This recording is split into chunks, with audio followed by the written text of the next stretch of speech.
Now, before we can understand really how we understand God, the important thing is how we don't understand God. And that's why he goes into this idea of shirk. But one of the things that he points out before that, and she points out, which is important, is the idea of ilah. In the Quran, ilah, which can have a plural, which is called alihat, gods and gods, as well as like goddesses. The word ilah is used sometimes positive and sometimes negative. It basically means the object of devotion or worship. And in the Quran, it says that there are those who take their own desires as gods beside Allah. And in fact, the Prophet ﷺ, in a hadith that Imam al-Qurtubi relates, says, أَبْغَضُ إِلَهًا يُعْبَدُ فِي الْأَرْضِ الْهَوَىٰ. The thing that Allah hates, the idol that Allah hates more on the earth that is worshipped, is man's own desire. Which is very interesting because most people don't think of idolatry as being something inside of you. They see it as something outside. You have to have a stone or a wooden form or something, a cow, that you an object of worship. But the Quran says, أَرَأَيْتَ الَّذِي اتَّخَذَ إِلَهَهُ هَوَاهُ. Have you not seen the one, or have not considered the one who has taken as his God his own desires, his own caprice, his own whims? And that's very interesting, because that is the thing that's the most difficult thing to remove. That's the real shirk that becomes difficult.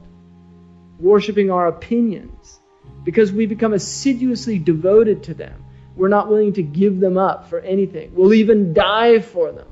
That's a God beside Allah. There are many idolaters amongst Muslims from that category. May Allah protect us from that. But many Muslims don't realize that they fall in that category. The Prophet ﷺ said, مُدْمِنَ الْخَمْرِ كَعَابِدِ وَثَنٍ. Somebody who's addicted to drugs is like a worshiper of an idol, because you will do anything for your God. There are people that will kill for drugs, literally kill for drugs. Money, people will kill for money. Their desire, it's just desire, it's not the object of desire. What is forcing somebody to steal? It's inside, it's not outside. The object is called causa occasionalis, if you want a good Latin word, in logic. It is the occasional cause. It's not the deep cause. The deep cause is desire, because another person sees the same object and they don't have any money and they might even want it, but they don't steal it. Why? Because they're in control of their desire. So when the object outside, it's only seen, the delusional state is, oh, well, I had to have it. That's what made me do it.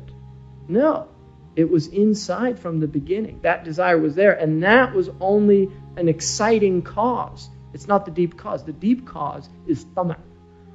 The deep cause is this covetousness for the things of the world.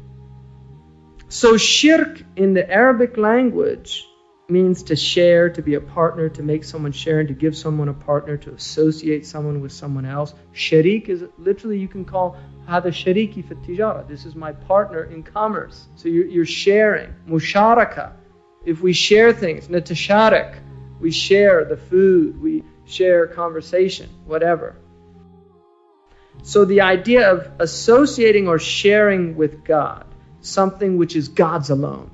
And that's why the Prophet ﷺ said that Allah says in a hadith Qudsi, whoever associates man ashraka biya, فَأَنَا أَغْنَى شُرَكَائِي عَنِ الشِّرْكِ. I have no need of those partners. So if you associate with Allah partners, you've associated with Allah what He doesn't need. And why do you go into partnerships? Because you need them. In commerce, why do you have partners? Because you need them. So Allah is saying, you're associating with me something that I have no need of, and therefore it's batil. Because there's no purpose. There's no purpose. So shirk is the reverse side of tawheed. Now, The literal sense of the term shirk may suggest that one has to be conscious of associating others with God in order to be guilty of it. How can I give a partner to someone if I do not know the someone? Well, that's actually true.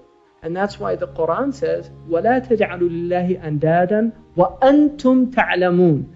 Do not associate God once you know. And that's why a person who's in that state without knowledge is forgiven. But once it's been explained to you, then after that, you're taken into account for your knowledge.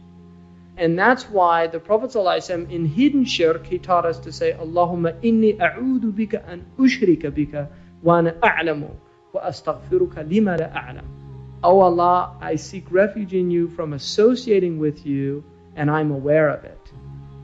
And I ask forgiveness for that which I'm not aware of.